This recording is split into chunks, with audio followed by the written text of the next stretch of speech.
Our function of our kidney, we're going to be discussing how the kidneys balance our blood pressure by determining whether or not you conserve the fluids from your blood by reabsorbing or you get rid of them by excreting them in urine.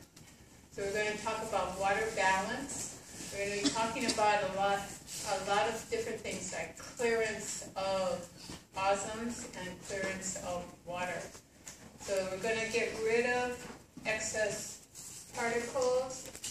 It could be sodium, could be potassium, could be some other thing like urea, uric acid. You have urea from protein metabolism, uric acid from nucleic acid metabolism. Those are waste products you want to get rid of. And a lot of that is gotten rid of at the kidney.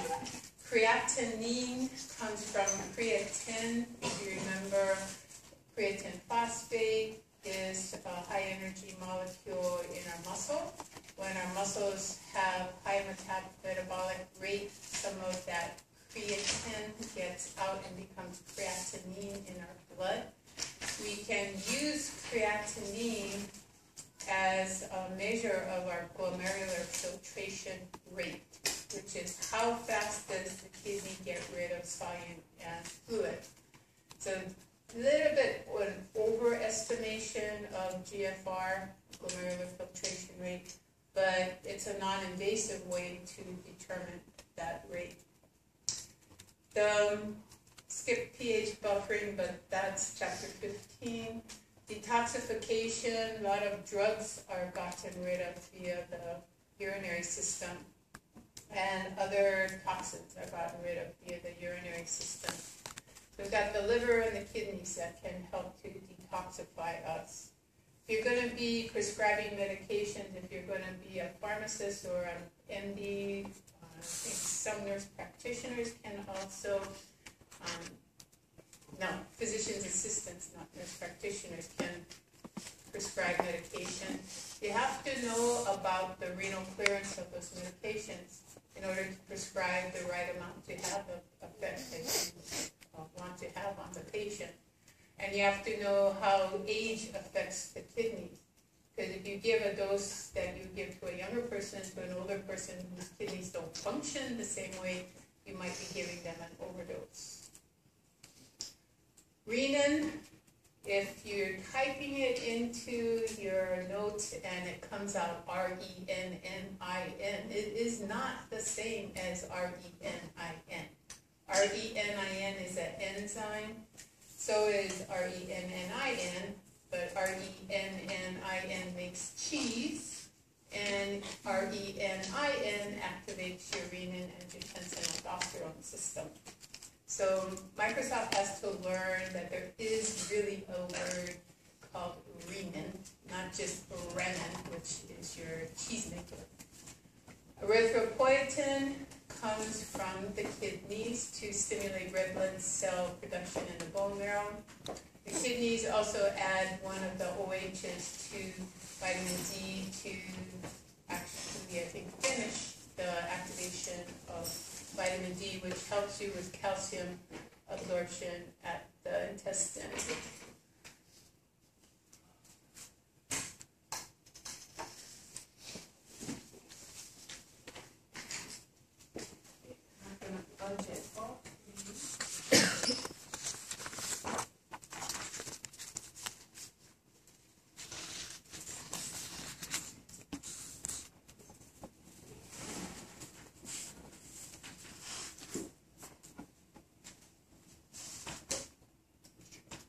The function of the kidneys is to filter the blood.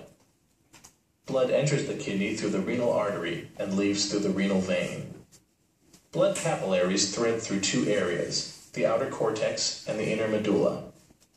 The small portion of water and solutes that is not reclaimed is urine. It collects in the renal pelvis, then leaves the kidney through a ureter. The functional unit of the kidney is the nephron. Slender kidney tubules extend from the kidney cortex down into the kidney medulla. Each tubule is surrounded by a network of peritubular capillaries. It is at the nephrons that water and solutes are filtered from the blood, and adjustments are made in the amount to be reclaimed. Now let's check what you have learned. Drag the text to the blanks to label the components of the kidney. Okay, I'm going to restart the animation because there's obviously things there that... Each kidney is encased within an outer capsule of connective tissue. The function of the kidneys is to filter the blood. Blood enters the kidney through the renal artery and leaves through the renal vein. Blood capillaries thread through two areas, the outer cortex and the inner medulla. The small portion of water and solutes that is not reclaimed is urine. It collects in the renal pelvis, then leaves the kidney through a ureter. The functional unit of the kidney is the nephron. Slender kidney tubules extend from the kidney cortex down into the kidney medulla. Each tubule is surrounded by a network of peritubular capillaries. It is at the nephrons that water and solutes are filtered from the blood, and adjustments are made in the amount to be reclaimed. Now let's check what you have learned. Drag the text to the blanks to label the components of the kidney. Okay, this one is pointing to this structure here, and they're saying it's the renal pelvis. I beg to differ. This is a major calyx. These are minor calyces here. They come together and form a major calyx, but since that's not a choice, the best answer is renal pelvis. All of these renal pyramids are your medulla. This is actually cortical tissue that comes down between the renal pyramid. So kidney cortex would be out here. Kidney, he says medulla, I say medulla, same thing, is there.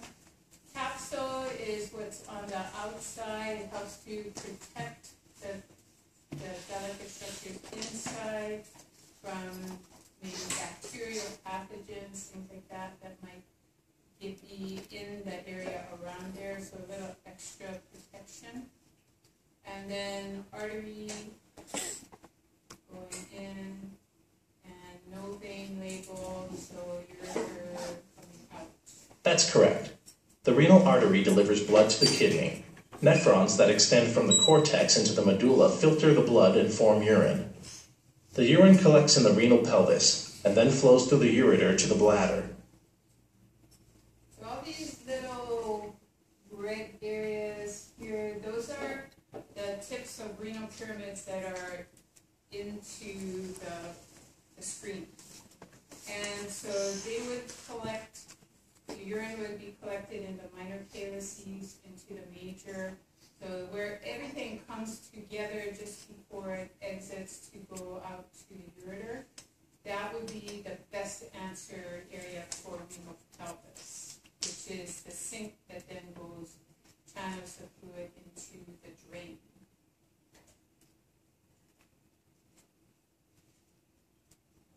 Now.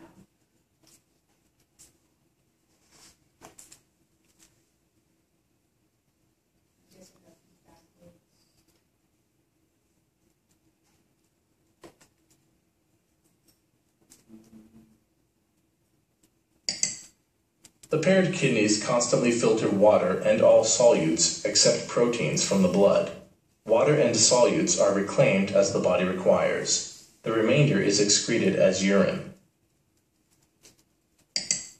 The ureters are channels for the flow of urine from the kidney to the urinary bladder. The urinary bladder is a muscular sac that stores urine. The urethra is a muscular tube that carries urine from the bladder to the body's surface. During urination, the sphincter between the bladder and urethra opens. The smooth muscle of the bladder wall contracts, and the skeletal muscle surrounding the urethra relaxes. And that is the micturition reflex.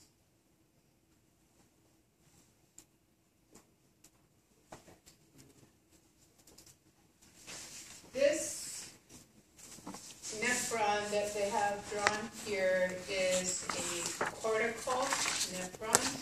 Its tubule doesn't go very far down into the medulla. One of the lines of demarcation for cortex and medulla is the arcuate artery that's shown there. And this would be your cortical radiant artery, formerly known as your interlobular artery, which gives off the afferent arteriole, which will go into the glomerular capsule and then form anywhere from 20 to 50 little capillary vessels. They call it a capillary tuft. The capillaries then refuse together and become the efferent arteriole. Afferent arteriole, anatomically important, is it's bigger in diameter than the efferent. And that puts a pressure back into the glomerular capillaries so that you favor the fluid leaving the capillaries and entering the Bowman space or the capsular space.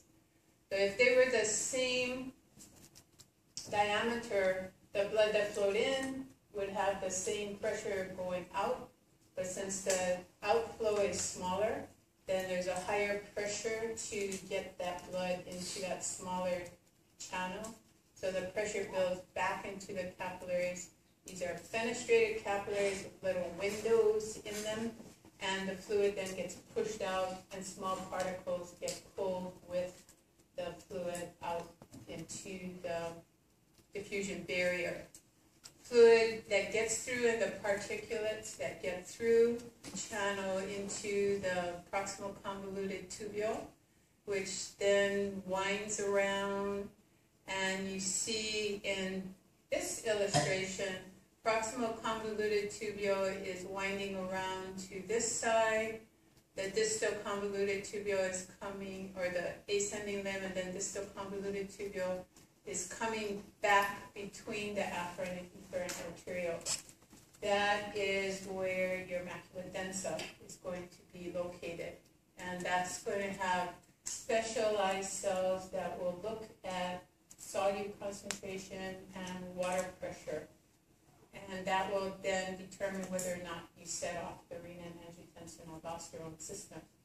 So if you're deficient in solute, you want to get your sodium back, because that's your main extracellular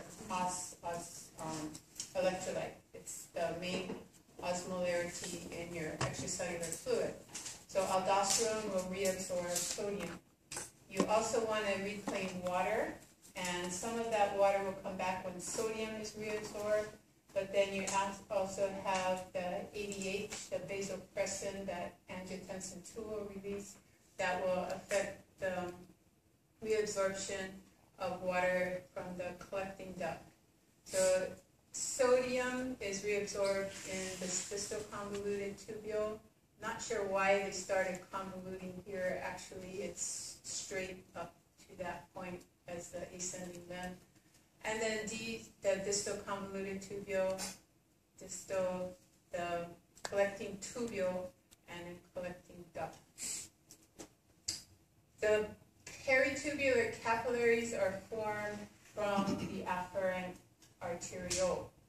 So you have a capillary bed here, and now you have another capillary bed there, separated by a brief period of efferent arteriole.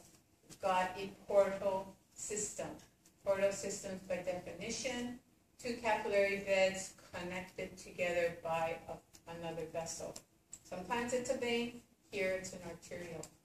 But two capillary beds connected in succession. The capillaries will be responsible for reabsorbing what the proximal convoluted tubule reabsorbs, and remember that 70% of all the solute and water that is filtered is reclaimed at the proximal convoluted tubule. It also will reclaim solute from the thick ascending limb, and once the thick ascending limb has set up a gradient in the interstitium for a solute, then there'll be a gradient for water to passively leave the thin descending limb. That excess water, excess solutes will be brought be taken up by the blood vessels, and then they will channel into the veins and then out the kidney at the renal vein. Pay attention to the direction of the filtrate flow, and then later we're going to talk about the direction of the blood vessel flow. The blood vessels, the flow is coming out into the peritubular capillaries. The peritubular capillary flow is actually going down past the ascending limb and then up past the descending limb to go to the veins.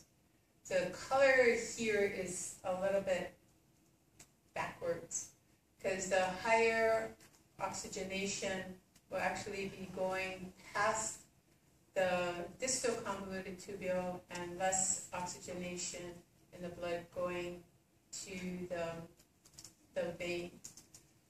The countercurrent is important because you're going to have a gradient set up in the interstitium, and you're going to have gradients set up in the tubules. You need to have the gradient that's in the blood going in the opposite direction of the gradient that is set up in the tubule, so that where the blood is the highest, has the highest solute concentration, your tubule has the lowest solute concentration, so water can be reabsorbed.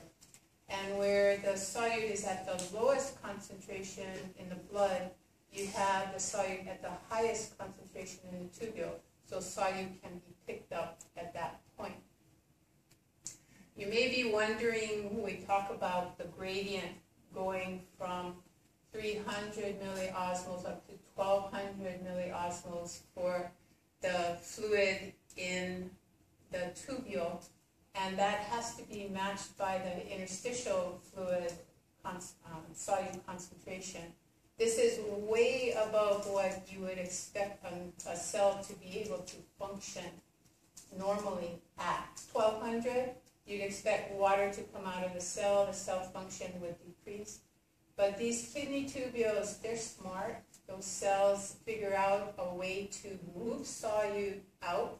If they're down where the interstitial concentration is high, they move solute in so that they equilibrate with the solute concentration outside.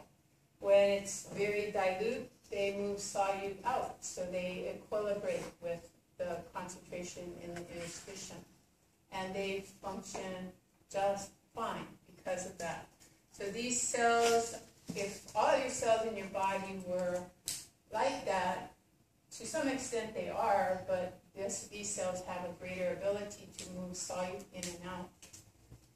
If all your cells were like that, then probably wouldn't even need a kidney system, because our cells would handle all the solute. We'd only need the kidneys to get rid of waste product and not excess water or excess solute.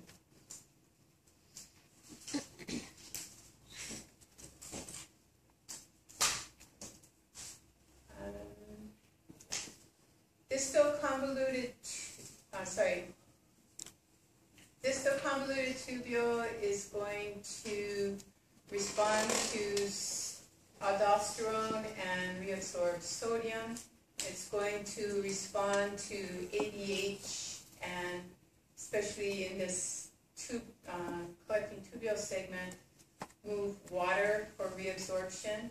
When it reabsorbs sodium, it has to be electrically neutral, and so it's going to secrete potassium. So if you have a negative sodium balance, you are going to be reabsorbing a lot of sodium at the distal convoluted tubule, which means you're going to be losing a lot of potassium. So remember what happens if your extracellular potassium goes down. Potassium leaks out of cells like neurons, and so they become hyperpolarized, and less likely to fire action potentials. So you need sodium in your diet. You don't need excess sodium, but you don't want to be deficient in sodium intake either, because you'll lose too much potassium reclaiming the sodium that your body sees as crucial. The hydrogen ion, there are special cells in the distal convoluted tubule, collecting tubule, and collecting duct that will handle the hydrogen ion. Hydrogen ion is essentially your acid. I don't know if just by chance they call these the A cells, or they call them the A cells because they handle acid. But remember, that's the link. If you are handling acid, you're looking at these A cells in this area of the nephron and collecting system. The ones that are going to handle the bicarb, which is your base, those are called B cells. So it works out very well for memory purposes that the A cells handle acid and the B cells handle base. And I'm not sure if they did that on purpose or it was just lucky that they found the A cells first and the B cells second, and they happen to have the functions that they do. They're in that area right between the afferent and efferent arteriole. I showed you the figure in Martini. It was labeled juxtaglomerular apparatus. Don't confuse that with the juxtaglomerular nephron. The nephron is the whole thing. The apparatus are the cells just right between the afferent and efferent arterioles. The cells in that area may produce a little bit of erythropoietin, but it turns out that the majority is produced by cells in the interstitium that are out here, not in that little area. So this is a little bit older information, although your textbook does say interstitial cells at some other points. There are modified cells in the afferent arterial walls that have vesicles full of the enzyme renin. So they have a granular appearance to their cytoplasm. Those are part of the juxtaglomerular apparatus. Those are your granular cells. They are the ones that will release the renin when you need to start reclaiming water and sodium. There are also cells that release paracrines that are very important in the water and sodium balance. So you've got to have some communication between the macula densa and these cells that are secreting erythropoietin or secreting the renin. So that's a chemical messenger.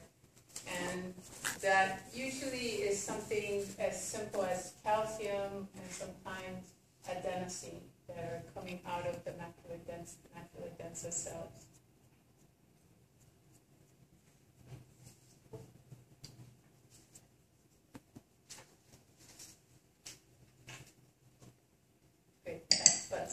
The glomerulus is a clump of capillaries surrounded by a capsule called Bowman's capsule.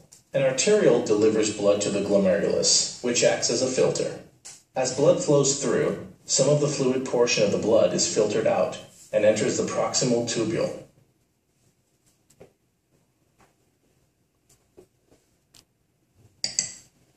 As filtrate flows through the proximal tubule, water and some ions move out of the tubule and are reabsorbed by the nearby capillaries. The tubules secrete other ions into the filtrate. These two processes, reabsorption of some ions and secretion of others, occur along the length of kidney tubules. If you look closely, we've got afferent arteriole going in, efferent arteriole coming out, and what it's doing first is the blood is going down, but you've got fluid, this is proximal convoluted tubule coming down, and ascending limb going up. So here we've got fluid in the tubule going in the direction, but blood going in the reverse direction, so counter current. You're going to see that term throughout the chapter. Very important. The blood that's going down is going to pick up solute, and so it's going to get more concentrated. The fluid that's entering here is 300 milliosmoles. It's going to lose some water, but that water is going to be picked up by the blood because the solute concentration has increased due to the fact it picked up solute from the thick ascending limb. So the concentration of the blood will go down, but it will, and then when it gets close to the proximal convoluted tubule, it will have a gradient to pick up the solutes, and then water will follow the solute passively. So the countercurrent, very important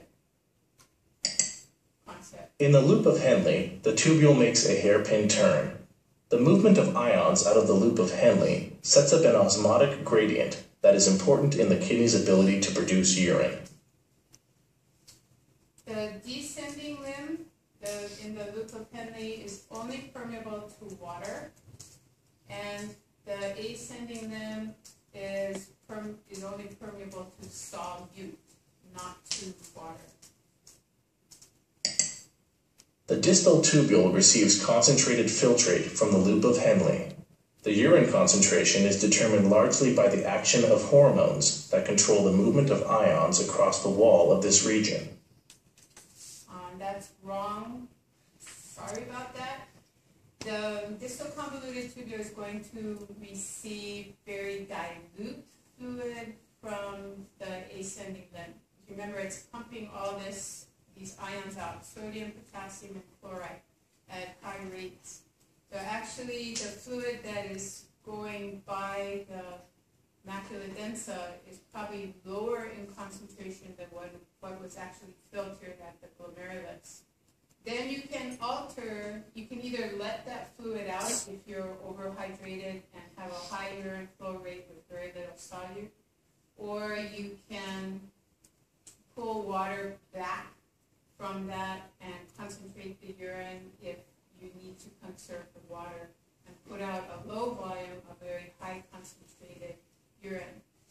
So the distal convoluted tubule and the collecting duct, these are regulated sections of the nephron. They're regulated by hormones arriving. Those hormones are aldosterone and ADH. Those are the two primary hormones that are arriving to alter this fluid concentration. So you're going to reclaim sodium, but you secrete potassium. So as far as that exchange is, it's electrically neutral and it's particle neutral too.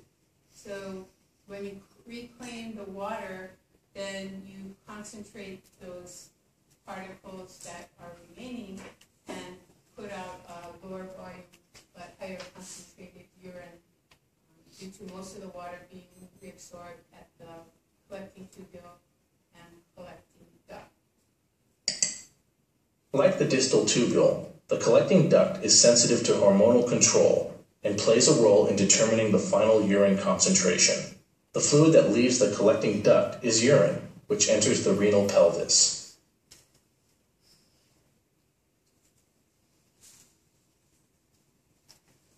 This slide here shows you what Martini already introduced to you. If the glomerular or renal corpuscle or glomerulus is close to the medulla, you're going to have a juxtamedullary nephron, also called a long loop nephron.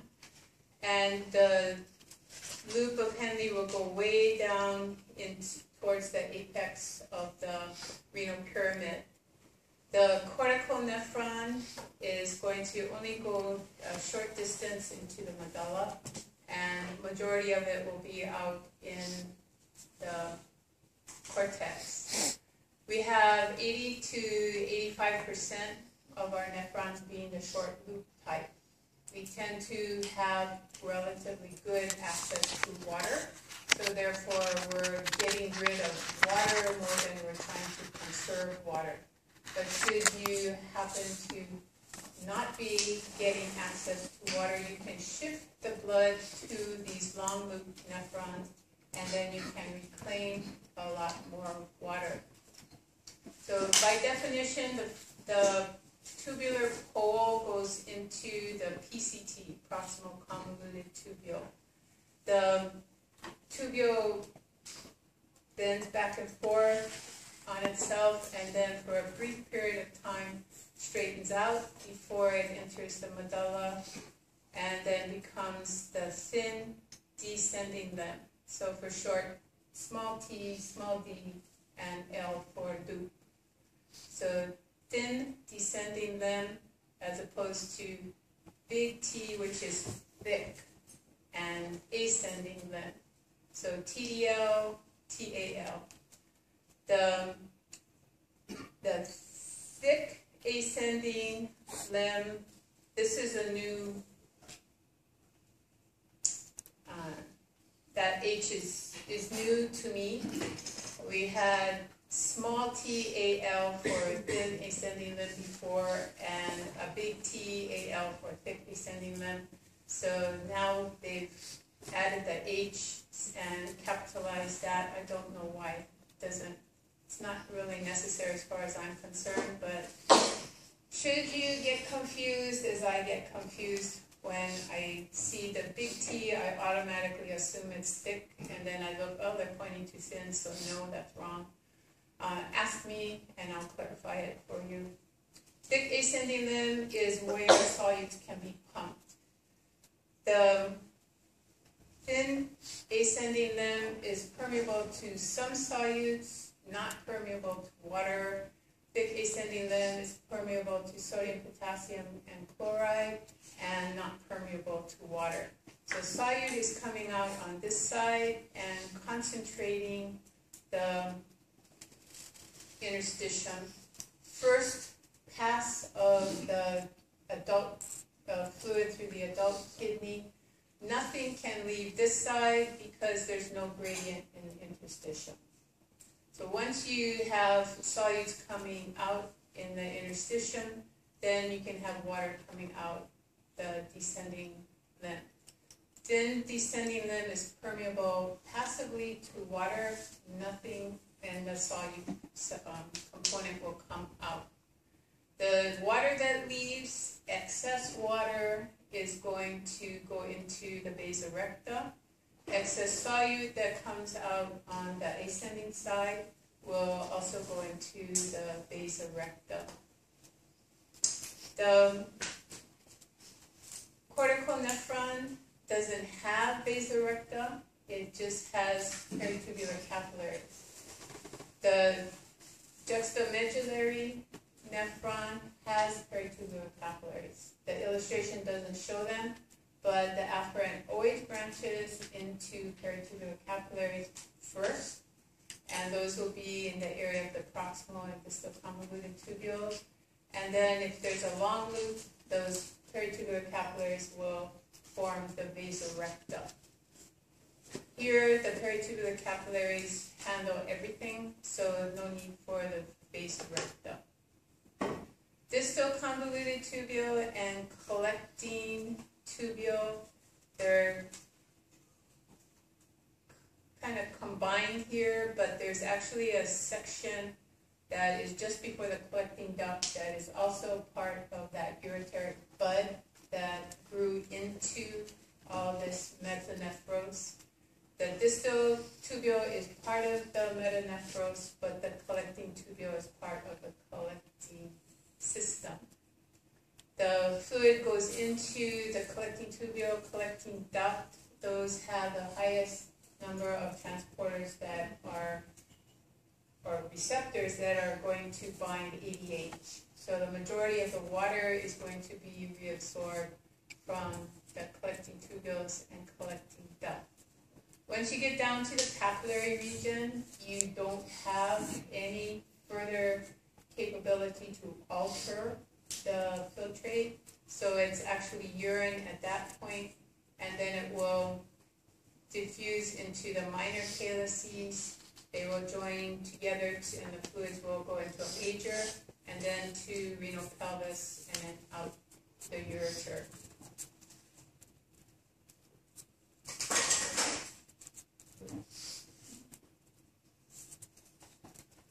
So 1/5 of your whole blood volume. So if you are, that's you. If you're a male with 5 liters, 1 liter of blood is filtered through the kidneys each pass through the kidneys. So 20% of the total volume in you is filtered each time the blood passes through the kidney. And as I mentioned before, each section of the nephron is like a different section of assembly line. You have different workers doing different things at each point. And collectively, what each one is doing is going to alter the filtrate, and you'll have a different kind of urine put out depending on how the different sections do their job. The distal parts of the nephron have to respond to a hormone via the blood, or they don't do their work. There's always some background amounts of renin, and so therefore some aldosterone and ADH present, but you can decrease or you can increase those concentrations and very much alter the fluid that comes out of your kidneys. So after your proximal convoluted tubule, reabsorption is done there just based on concentration gradients and what the cells have as their apical transporters for the solute. So you reclaim, and we have a normal blood sugar level, you reclaim 100% of all the glucose that's filtered. And there's quite a bit of distance to the point where you start to lose glucose into the urine. So it's you have a lot of room for your blood glucose levels to go up before you get sugar in your urine. You have to have really high blood glucose concentrations to have it show up there. Water will follow the glucose, the amino acids that are being reabsorbed proximally. So it's equal reabsorption of solute in water, and the fluid that leaves the proximal convoluted tubule is the same concentration as what was filtered at the glomerulus. The vasa recta and peritubular capillaries have the ability to secrete things that may have been filtered, and you want to get rid of a little bit more, then you can do so from the peritubular capillaries and vasa recta. You can also reabsorb from the peritubular capillaries and vasa recta. So what's passively reabsorbed at the proximal convoluted tubule is going directly into the peritubular capillaries, not staying in the interstitium. Secretion, remember I told you creatinine is a way to measure the glomerular filtration rate based on what your muscles are doing and how much is going through, but it's an overestimation by 10%. That's because you get 10% of it additionally secreted after it's been filtered at the glomerulus. Other things may be freely filtered and totally reabsorbed, like glucose. Some things are freely filtered and 50% reabsorbed, like urea. And other things are filtered and not reabsorbed and maybe not secreted. There's actually a substance called inulin,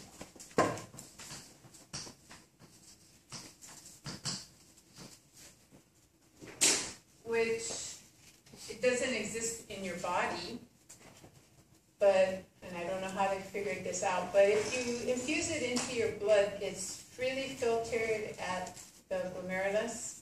It is not reabsorbed and it is not secreted. So you use this if you want a very accurate measure of the glomerular filtration rate. Because there is no secretion, so nothing's added to it. It's not reabsorbed, so nothing is taken away from what is filtered. So by looking at the clearance of the substance, you know exactly how much filtration occurred at the glomerulus. But it is an invasive test if you have to put it into the bloodstream to do that. That test. Okay, so what is being filtered? Here we've got our glomerular capillaries, and they're filtering things through based on size. Cells cannot get through the fenestration, so all cells are restricted from filtration. Large proteins can't get through the basement membrane, so they're restricted from diffusion as well. Small peptides, small proteins, electrolytes, glucose can get through following the water flow, so they will get into the glomerular space, or Bowman's capsule as it's shown there, and then go into the proximal convoluted tubule. 70% of what reaches here is going to be reabsorbed into the interstitium and then right away into the peritubular capillaries. So 1 for 1, 1 water for solute, so whatever the concentration of solute and water is in Bowman's space is what leaves the proximal convoluted tubule. Some things like creatinine, you filter, but then 10% more is secreted into the peritubular capillary. And beyond that point, nothing is reabsorbed. So you have 110% of your plasma creatinine going out in your urine. As long as you realize and remember that you're overestimating the filtration rate by 10%, you're fine to use creatinine and not have to infuse inulin.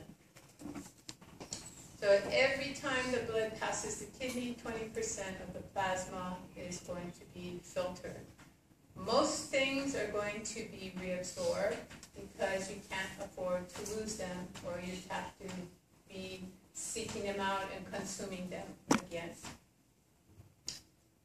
The GF is glomerular filtration. It's measured in volume per minute, so it's a rate. So we usually say GFR. And then tubular reabsorption is the amount of substance that disappears from the filtrate and doesn't appear in the urine. And then tubular secretion is the additional amount that suddenly appears in the filtrate and comes out in the urine. How do they know that there is absorption and secretion? Micropipette techniques again. You make a micropipette, really small diameter glass tube, and you stick it through the cells. It's so small that it doesn't damage the cells. You can go into the space here and sample the fluid. So if you go into Bowman's space, you can take the fluid, you can analyze it for what is being filtered. How much creatinine is there? How much total solute is there? How much water is there? And then you go to the end of the proximal convoluted tubule and stick another micropipette in there and sample that.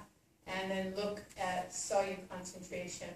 Well, solute is the osmolarity is the same, but there's particles missing, and there's water missing from that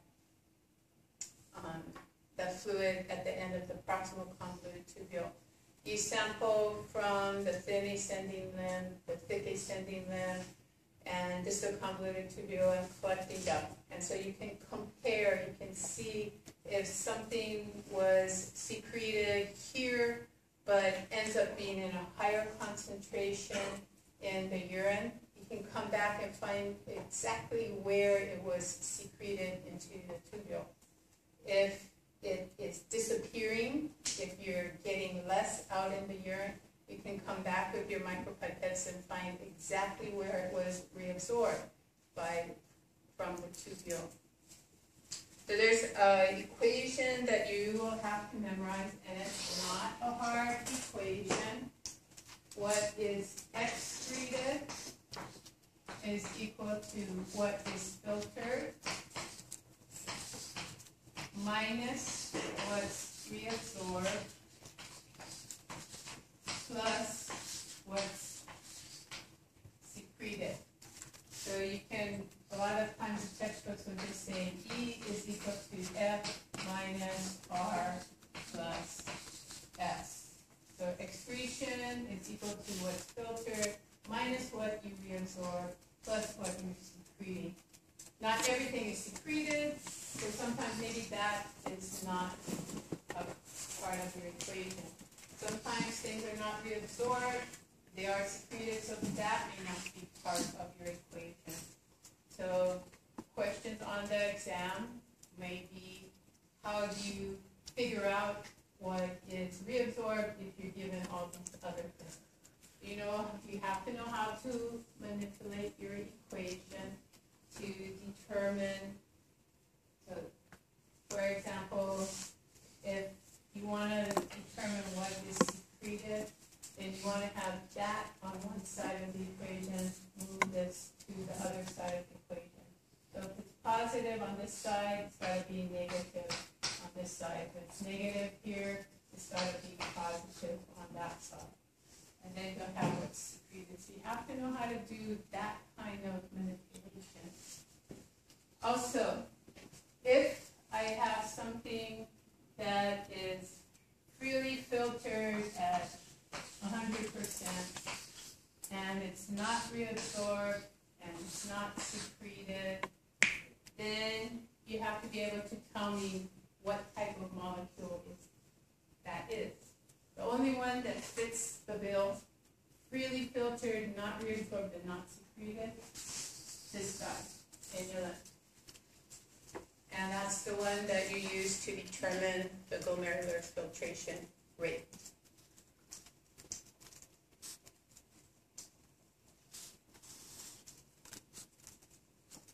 So glomerular filtration, you have 125 mLs of filtrate formed on average, in the average person, every single minute. So every day you are filtering 180 liters of plasma. So just think about that. You have an average guy with 5 liters of blood, and that's plasma because you've got cells in there and other things in there. But let's just say you had 5 liters of fluid in your body. You're going to filter 125 mLs per minute. 40 for 40 minutes. That's going to be every 40 minutes. You're clearing your whole body of these solutes and these waste products. So that's quite a lot of work your kidneys are doing.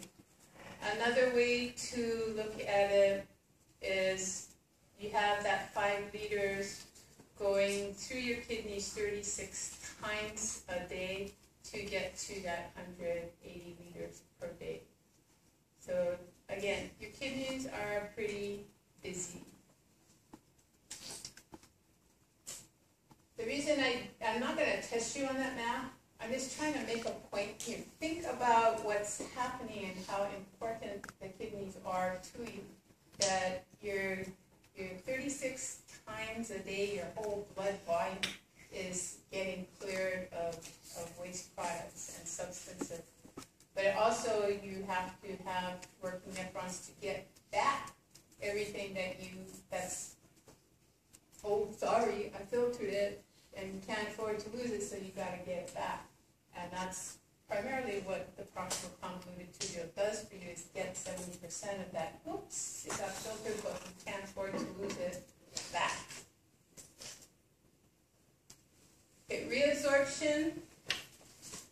The different substances have various reabsorption rates. So for glucose, if you have normal blood glucose, 100% of that is reabsorbed every single day. 0 glucose goes out in the urine.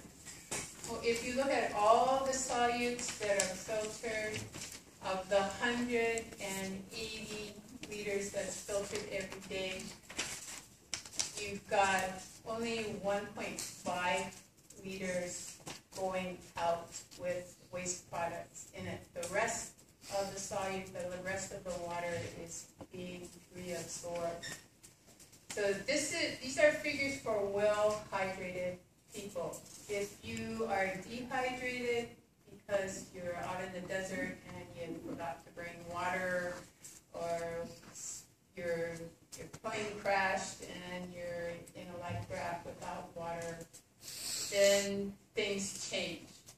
You have, as a human, 500 mLs has to go out every day to get rid of your wastes.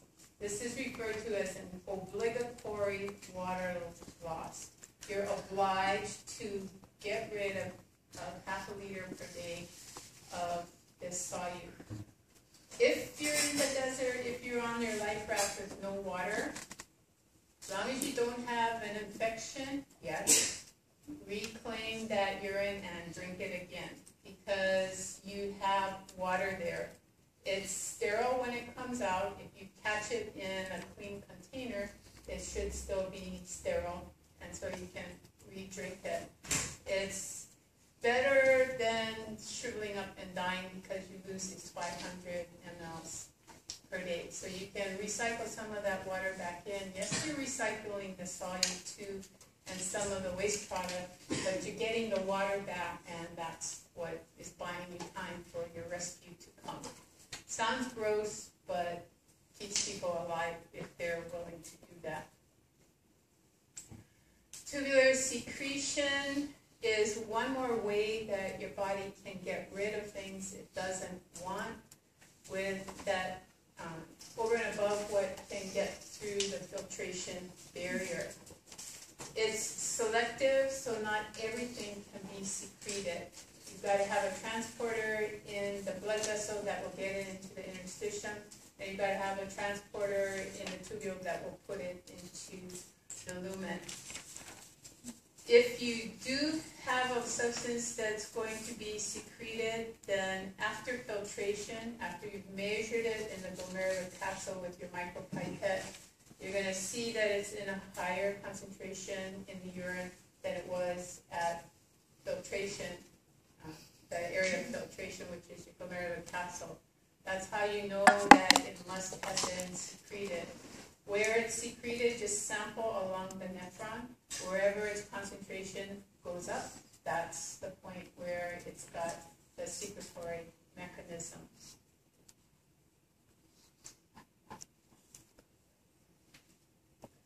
So here we've got our afferent arteriole, nice and big diameter, efferent, not section, but it's smaller than the afferent. Afferent comes in and branches into the glomerular capillaries, somewhere between, the books have different numbers, 20 to 50 of these capillaries in each of these tufts. And probably something else that's very important to remember is not all nephrons are made alike. They're not identical. And some nephrons have better mechanisms to filter. Some have better mechanisms to reabsorb and secrete. And so when you do a mathematical calculation of where a transport maximum is, and then you look at the actual person or animal, you find out that there's no sharp transport maximum, like the enzyme that you're running in the lab. No sharp, so the transport maximum. It's always going to be curved. And in human, it's because not all nephrons are made alike. Some will let glucose go past the proximal convoluted tubule because they don't have the same number of transporters that another nephron does. The majority of the nephrons are somewhere in between the ones that have maximum transport capabilities and some that are just a little bit deficient. Okay, so the glomerular capillaries aren't all the same number. So some may be 20, some may have 50. The ones that have 50 have a greater capability of filtration than the ones that have smaller numbers of capillaries. The capillaries are fenestrated. They have these little holes, these little windows in them, small enough that blood cells can't go through. Well, white blood cells could if they wanted to, but red blood cells cannot. Large proteins cannot. Things that are small enough to get through the windows may be too big to get through the basement membrane.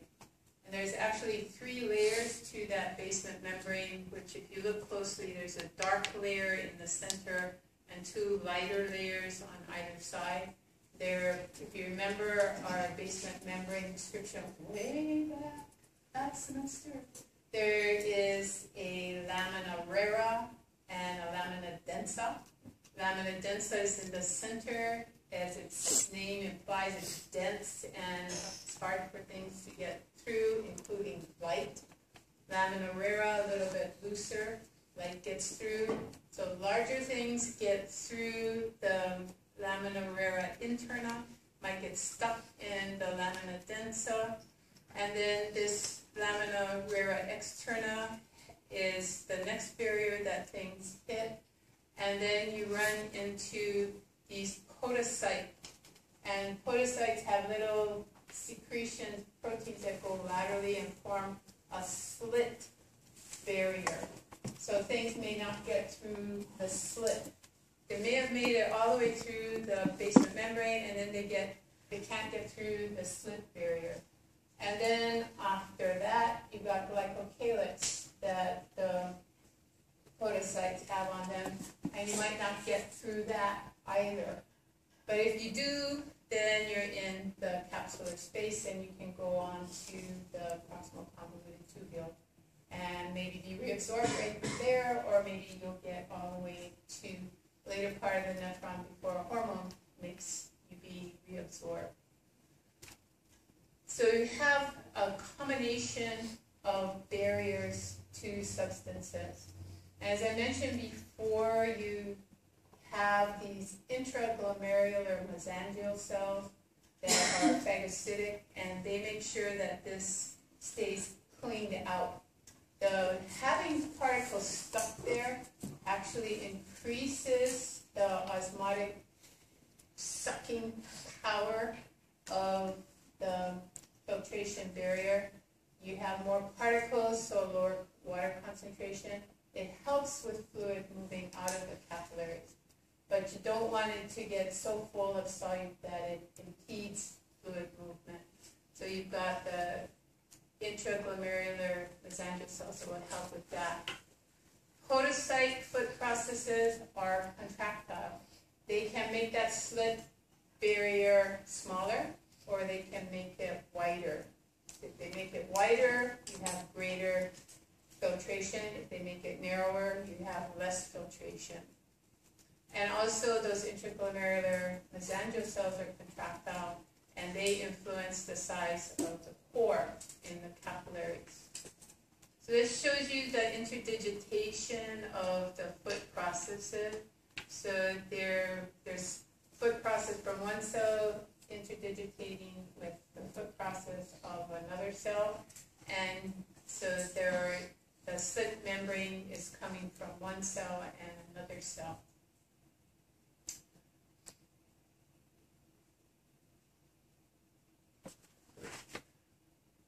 And this is an EM that shows you the openings in your fenestrated capillary, your lamina densa, lighter areas, lamina raras, and then you've got slit membrane here, doesn't show at this magnification, but you